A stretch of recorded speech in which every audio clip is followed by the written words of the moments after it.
Hey guys, good morning. सो ये छोटे से एक वर्कशॉप में I talk about a checklist जिसके ऊपर ये जो पूरा हमारा सेशन होने वाला है ऑन द फाइनेंशियल स्पेस का।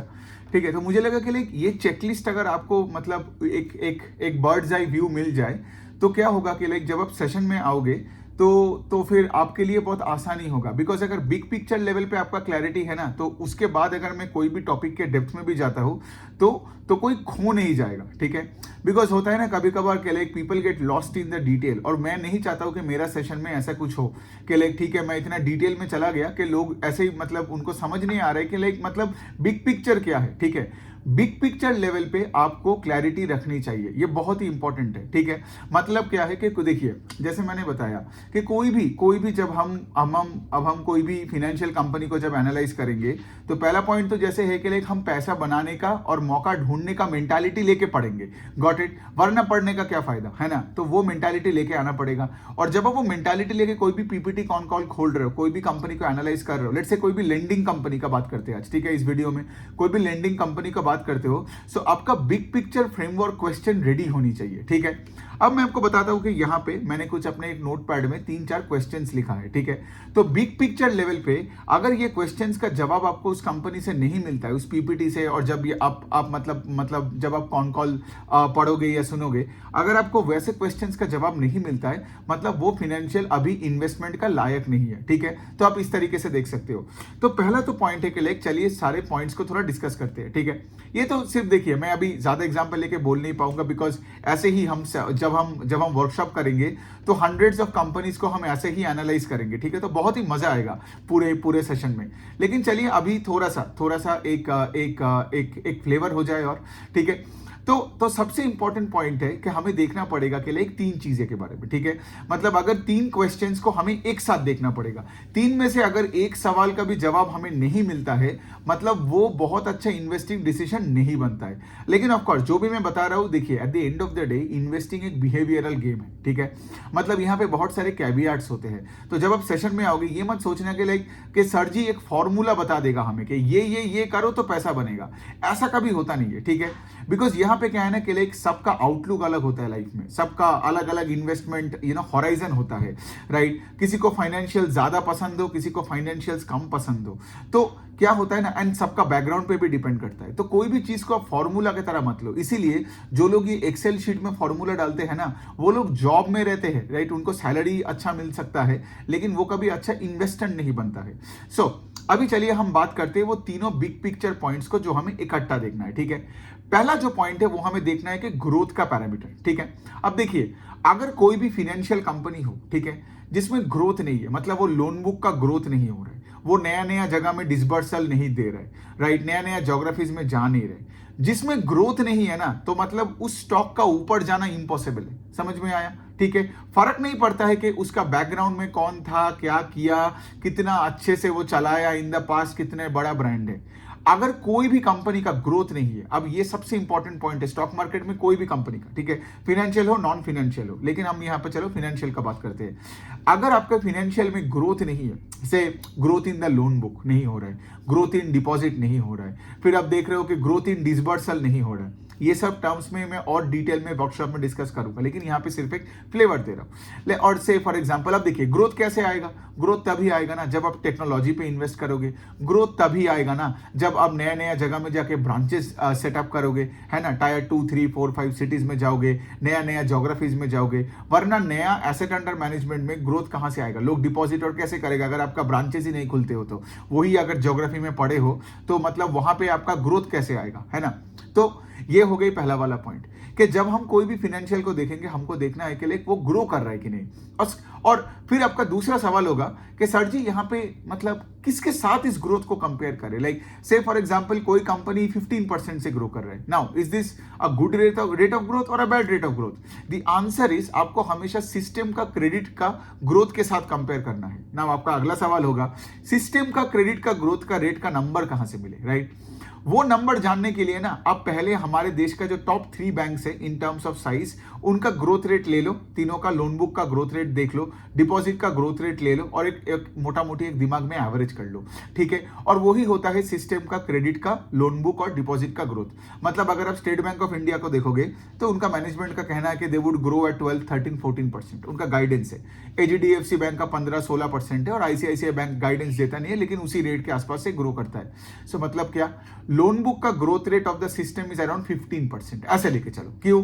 Because the top three players in the financial space, right, they grow around between 12 and 15 to 16%। तो आप 15% लेके चलो। नाउ पहला वाला जो पॉइंट था हमारे यहाँ पे, जो 3 क्वेश्चन था हमारा, तो अगर आपका फाइनेंशियल का लेट से ग्रोथ रेट ये एसबीआई और एचडीएफसी और आईसीआईसीआई से भी कम है, मतलब आपका फाइनेंशियल में कोई प्रॉब्लम है, राइट। क्योंकि अगर प्रॉब्लम नहीं है तो आप, और आपका फाइनेंशियल का साइज भी उतना बड़ा नहीं है, तो क्यों वो तीनों कंपनी से ज्यादा रेट से ग्रो नहीं कर रहे, राइट।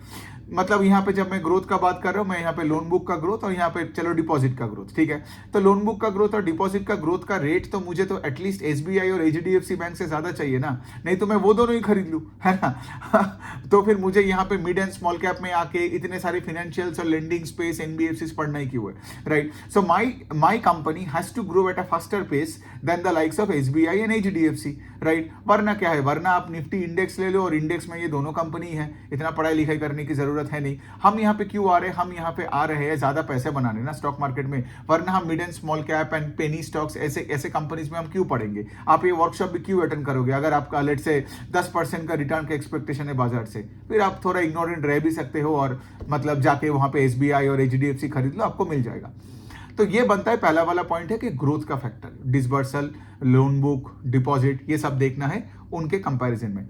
सेकंड जो पॉइंट अभी आता है, जो हमें बहुत अच्छे से डिस्कस करनी है कि लाइक प्रॉफिटेबल ग्रोथ होनी चाहिए। आप सोचिए, आपका कंपनी 40% से लोन बुक बढ़ा रहा है, डिसबर्सल 50% से बढ़ रहा है, मतलब जिसको ही मिल रहा है उसको ही क्रेडिट कार्ड बेच रहे हैं, जिसको ही मिल रहा है उसको ही होम लोन दे रहे हैं, सबको पैसा दे रहा है, ठीक है। अब आप एक बात बताओ, हमारे कंट्री में कोई ऐसा लोग होगा जिसको पैसा देगा और वो बोलेगा हमें नहीं चाहिए, है ना, तो वो तो पैसा ले लेगा, है ना। लेकिन सोचिए, अगर आप लेट से बहुत हाई रेट से ग्रो कर रहे हो, लेकिन अगर आप प्रॉफिटेबली ग्रो नहीं कर रहे हो, तो वैसा ग्रोथ भी मुझे नहीं चाहिए। अंडरस्टैंड? इसलिए मैंने क्या बोला, वो दोनों पॉइंट को अभी एक साथ देखना है। ग्रोथ चाहिए at a faster pace than system credit, और सेकंड पॉइंट हमें देखना है, are you profitably growing at a faster pace. Got it? दोनों को एक साथ देखना है अभी, ठीक है। नाउ आप बोलोगे प्रॉफिटेबली ग्रोथ देखने के लिए क्या करनी है, उसके लिए हमें देखना पड़ेगा आपका जो मार्जिन है, क्या आप मार्जिन को बरकरार रख के ग्रो कर सकते हो उस रेट से। If the answer is yes, that means you are growing profitably, simple. और यहां पे हम देखेंगे, मतलब ऑफ कोर्स बहुत एग्जांपल्स लेके बात करेंगे, नेट इंटरेस्ट मार्जिन, स्प्रेड, ठीक है। फिर हम आरओए, आरओई, इन सब के बारे में बहुत डिस्कशन करेंगे। फिर हम डू पॉइंट एनालिसिस के बारे में डिस्कशन करेंगे कि कैसे ये नंबर्स, मतलब अगर आप प्रॉफिटेबली ग्रो कर रहे हो, आपने मेरा जितना भी आज तक फाइनेंशियल्स का वीडियो देखे हो, मैंने हमेशा ये बोलता हूं कि जो अच्छे कंपनीज है उनका आरओई का नंबर ऊपर जाता रहता है along with a high growth in terms of loan book and deposits. Got it? तो इसका क्या मतलब, हमें प्रॉफिटेबली ग्रो करनी है, राइट। अब तीसरा जो कैटेगरी आता है कि जो कि ऑफ कोर्स 1 और 2 के साथ पूरा एकदम इंटैक्ट माइंड ही है, वो है कि एसेट क्वालिटी, राइट। अब सोचिए लॉजिकली, जिस कंपनी का से फॉर एग्जांपल एसेट क्वालिटी बहुत अच्छा है, राइट, वही तो तगड़ा रेट से ग्रो कर सकता है ना। मतलब सोचो, अगर आपका कोई एनपीए नंबर बहुत लो है, let's say your gross NPA is 1%, मतलब आप बोल सकते हो कि इस फाइनेंशियल का एसेट क्वालिटी बहुत तगड़ा है, मतलब इसका जो एग्जिस्टिंग घर है वो बहुत ही साफ सुथरा है, ठीक है, कोई रैट, कॉकरोच, मॉस्क्यूटो वगैरह है नहीं।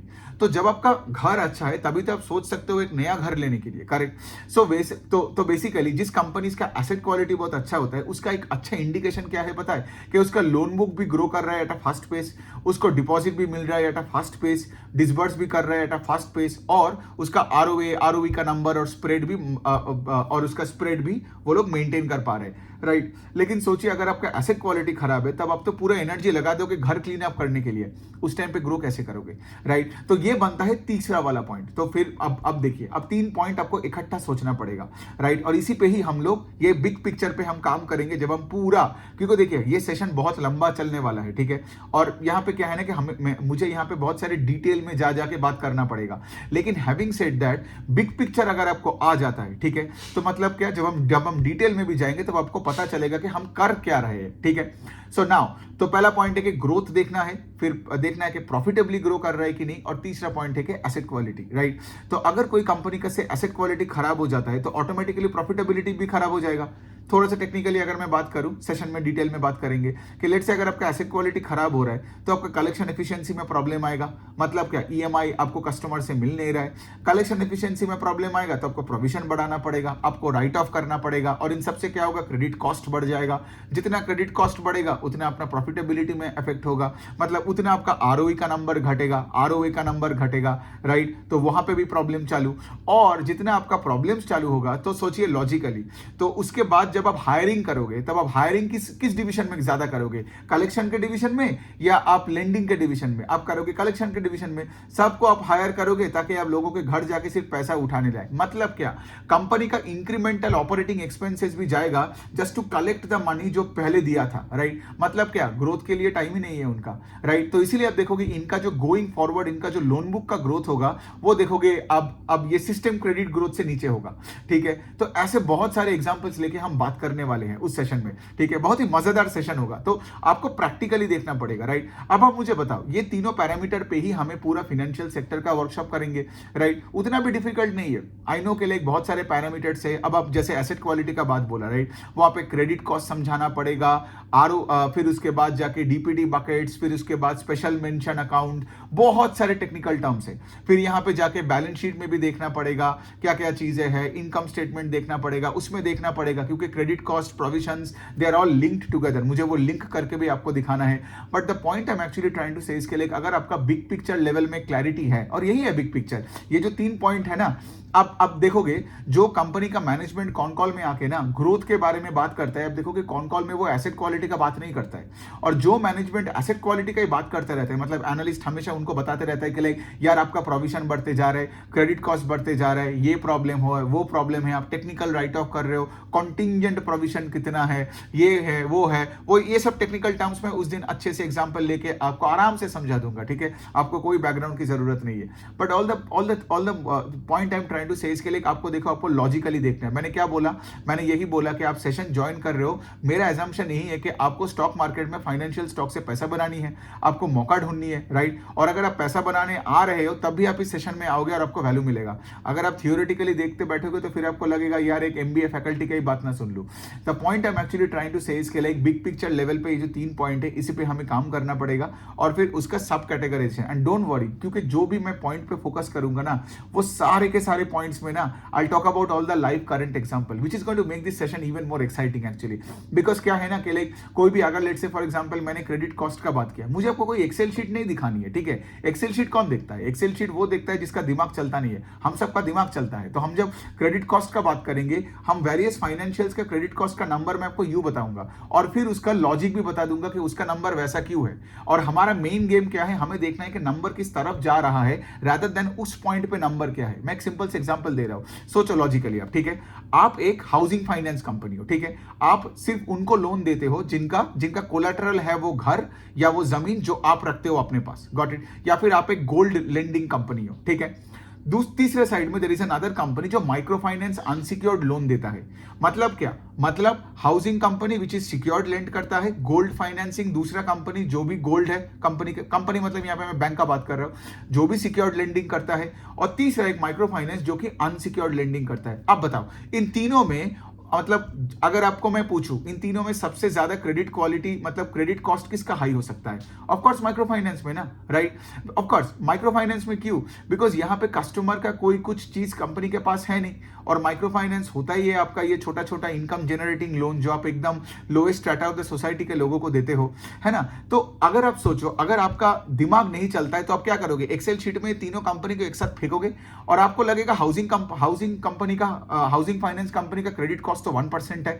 गोल्ड लोन वाला जो लेंडिंग वाला कंपनी है उसका तो क्रेडिट कॉस्ट दिख ही नहीं रहा है, बिकॉज गोल्ड तो वैसे ही कंपनी के पास और भी है, राइट। और तीसरा आपको ये माइक्रो फाइनेंस कंपनी का लगेगा अरे इसका तो क्रेडिट कॉस्ट 3.5% या चलो 2.5% आ रहा है, राइट। तो ऑटोमेटिकली दिमाग में क्या लगेगा आपको कि तीसरा वाला कंपनी खराब है, बट नहीं, खराब नहीं है। आपको तो वो माइक्रो फाइनेंस कंपनी को बाकी माइक्रो फाइनेंस से कंपनीज को कंपेयर करना है, हाउसिंग फाइनेंस को हाउसिंग फाइनेंस से कंपेयर करना है, राइट। और गोल्ड लेंडिंग फाइनेंस को गोल्ड लेंडिंग कंपनी से कंपेयर करना है। वरना क्या है, वरना आप तो कभी माइक्रो फाइनेंस कंपनी में जाओगे ही नहीं, है ना। तो और क्या आप ये बता रहे हो कि सारे पैसा सिर्फ हाउसिंग फाइनेंस में क्या बनता है क्या? ऐसा भी नहीं है। The point I am actually trying to say इसके लिए वो माइक्रो फाइनेंस का कंपनी का क्रेडिट कॉस्ट हाई होता है because of the nature of the business, ठीक है। अगर आप लेट्स से छोटे छोटे दुकानदारों को लोन दे रहे हो या फिर आप ये जॉइंट लेंडिंग ग्रुप गांव के औरतों को लोन दे रहे हो, तो वहां पे क्रेडिट कॉस्ट आपका हाई होगा ही, राइट। इसीलिए तो वो सारे कंपनीज आप देखोगे और ज्यादा वॉल्यूम्स में खेलते हैं, जबकि हाउसिंग फाइनेंस कंपनीज का उतना भी वॉल्यूम्स में नहीं खेलते हैं। हाँ, अफोर्डेबल हाउसिंग में ज्यादा वॉल्यूम्स में खेल रहे हैं, लेकिन micro finance is mostly a volume game, right. जबकि से गोल्ड फाइनेंसिंग में वो भी वॉल्यूम है, लेकिन फिर भी क्या है, कस्टमर का गोल्ड आपके पास है। At the end of the day आपको पता है कि कस्टमर ने ईएमआई नहीं दिया, आप उस गोल्ड को ऑक्शन करके आपका पैसा आप रख सकते हो। Got it. सो बात यही पे आता है कि हमें ऐसे ये सेशन करनी है, right, rather than Excel sheet में सारे बैंक्स डाला और आपका पीसीआर का नंबर और क्रेडिट कॉस्ट का नंबर दिखाया, कुछ नहीं समझ में आएगा। जब आपको लगेगा कि अरे बंदे ने क्या मेहनत किया है, बट एक्चुअली वो मेहनत ही मैं आपको दिखा रहा हूं, लेकिन उससे कोई प्रोडक्टिविटी नहीं निकलने वाला है, बिकॉज सारे फाइनेंशियल्स भी यूनिक होते हैं। I tell you why. आप देखोगे उनका जो लोन बुक का ब्रेकअप है ना, वो लोन बुक का ब्रेकअप से ही उनका यूनिकनेस समझ में आता है। किसी का लोन बुक में लेट्स से एक high percentage of retail loans, और उस रिटेल लोन में आप देखोगे उसका हाउसिंग फाइनेंस का एक बुक है। किसी का अगर आप देखोगे उसका लोन बुक में रिटेल लोन्स तो है, लेकिन हाउसिंग बुक है ही नहीं। तो अभी आप देखोगे दोनों को बाहर से देखोगे तो जीएनपीए नंबर का तो दोनों का देता रहता है, लेकिन आप उसको कंपेयर नहीं कर पाओगे।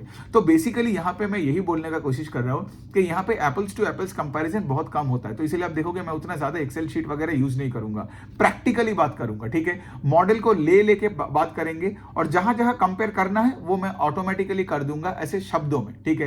बिकॉज हमारे यहां पे दिमाग चलता है, ठीक है। हमको यहां पे बैठ के एक्सेल शीट में बैठ के मॉडलिंग नहीं करना है। सो एनी विच वे, तो यही तक करते हैं ये वाला पार्ट। तो 3 पॉइंट है जिसमें हम बात करेंगे, जैसे ग्रोथ, फिर प्रॉफिटेबिलिटी और उसके बाद एसेट क्वालिटी। सारे लेंडर्स को उसी तरीके से एनालाइज करेंगे, लेकिन ऑफ कोर्स अब जब सब डिवीजन में जाएंगे तो हर कैटेगरी का हर टर्मिनोलॉजी भी समझाऊंगा आपको, ठीक है, लेकिन एकदम सिंपल लैंग्वेज में, ठीक है। कोई भी प्रोविजन का कॉन्टिंजेंसी प्रोविजन, ये सब सुन के डर लगता है, लेकिन ये सब टर्म्स एकदम सिंपल है, ठीक है। क्रेडिट कॉस्ट, ये सब डिफिकल्ट लगता है सुन के, लेकिन वो सेशन के बाद एज आई टोल्ड यू के लाइक उसके बाद जब भी आप कोई कॉल पढ़ोगे, पीपीटी पढ़ोगे ना, मतलब आप देख के एकदम सिर्फ हंसोगे उन टर्म्स को देख के, मतलब आपको कोई दिक्कत नहीं होगा, राइट। और प्रैक्टिकली पढ़ेंगे ताकि आप कोई भी चीज अगले दिन से जब आप चालू करोगे अपना रिसर्च करना, राइट, आप चालू करोगे रिसर्च करना सो दैट आप मौका ढूंढने जाओगे, और ऐसे ही आप रिजेक्ट करोगे, राइट। आइदर एक्सेप्ट करके पैसा डालोगे या फिर रिजेक्ट करके अगले कंपनी में जाओगे, और यही काम आपको हर क्वार्टर में करना है। अनफॉर्चुनेटली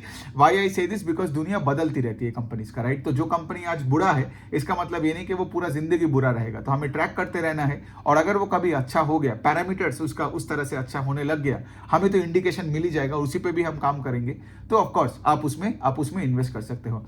ऑन दैट नोट, चलिए अब तो सेशन कुछ 2 हफ्ते के आसपास बचा है, मैं अपना प्रिपरेशन के लिए चालू कर देता हूं। दूसरा पॉइंट यह है कि जो लाइव सेशंस के लिए वो सारे सीट्स भर्ती हो चुका है। I will probably start floating a sheet from tomorrow, जहां पे वो सारे जो रिकॉर्डेड, मतलब अगर आपको रिकॉर्डिंग चाहिए हो ना, तो आप वो वाला रिकॉर्डिंग वाला जो गूगल फॉर्म में फ्लोट करूंगा उसको फिल कर देना। सेम ही प्राइस रखा है, 699 का ही है, ज्यादा कुछ है नहीं। तो आपको क्या होगा, जब मेरा सेशन खत्म होगा 7 जुलाई को, आपको मैं बाई 8 और 9 जुलाई को मैं वो रिकॉर्डिंग आपके ईमेल के साथ शेयर कर दूंगा, ठीक है। अनफॉर्चुनेटली लाइव में और ले नहीं सकता हूं बिकॉज गूगल मीट का वो सीट्स लिमिटेड होता है, राइट। इसके ऊपर मैं अगर लूँ तो मैं लोगों को लाइव बोला के मैं थोड़ी उनको रिकॉर्डिंग दे सकता हूँ, है ना। तो लाइव सेशन के लिए और मुझे रिक्वेस्ट मत कीजिए, इसीलिए मैंने पिछले 2-3 दिन से बहुत बार ये चीज बताई कि लाइक जल्दी कर लीजिए, because the rate at which people were registering ना, that was like a very high rate, इसीलिए I kept on telling you guys again and again, but unfortunately हो गया है। बट ठीक है ना, कोई बात नहीं है, अगर आप ये लाइव अटेंड नहीं किया तो क्या हुआ, मैं आगे जाके कितने सारे लाइव सेशंस करने वाला हूं, आप लोग अगला वाला ज्वाइन कर लीजिए, है ना। और जैसे दूसरा पॉइंट है लैंग्वेज का, I will speak in both Hindi and English, ठीक है, but mostly it will be in Hindi. तो if you just don't understand Hindi, थोड़ा भी अगर हिंदी नहीं आता है ना, तो प्लीज ये सेशन को अटेंड मत करो, मतलब रिकॉर्डिंग भी अभी मत खरीदना, ठीक है, because I think it will be like a 70-30 when it comes to speaking in Hindi and English.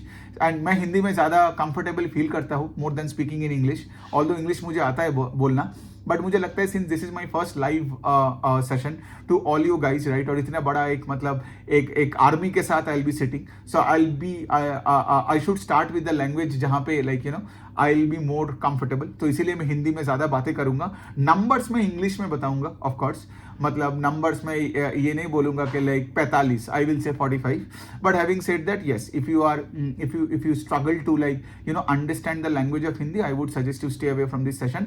आगे जाके हम लोग of course we can do another session on the same topic in English as well. Okay, on that note, thank you so much for listening.